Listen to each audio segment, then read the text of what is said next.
অনেক রক্ত ঝরায়া আমরা দিল্লির প্রেসক্রিপশন থেকে মুক্তি পাইছি। এখন লন্ডনের প্রেসক্রিপশন নেওয়ার চেষ্টা ভুলেও করবেন না।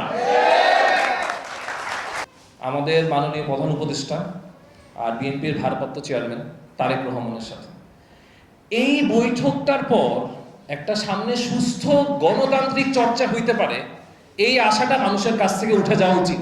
উঠে গেছে বলে আমার মনে হয়। একটা মিটিংয়ে জুলাই সনদ সংক্রান্ত কোনো কথা ছিল না, শহীদদের বিচার নিয়ে কোনো কথা ছিল না, ছিল শুধু রাজনৈতিক বাহবা। কখন তারা নির্বাচনের একটা রোডম্যাপ দিবে। যখনই আমাদের প্রধান উপদেষ্টা কথাই শুরু করে আবহাওয়া দিয়ে, তখনই আমি বুঝতে পারি আসলে এই কথা বলার কোনো ম্যান্ডেট নাই। উনি কথা শুনতে গেছেন, ওখানে বলতে চান নাই। আমি ওনাকে বলতে চাই যে আপনি 2000 শহীদের রক্তের উপর দাঁড়ানো আপনার এই ইন্টারিম গভর্নমেন্ট, এই পবিত্র দায়িত্বের সাথে বেইমানি করবেন না। অনেক রক্ত ঝরায়া আমরা দিল্লির প্রেসক্রিপশন থেকে মুক্তি পাইছি। এখন লন্ডনের প্রেসক্রিপশন নেওয়ার চেষ্টা ভুলেও করবেন না।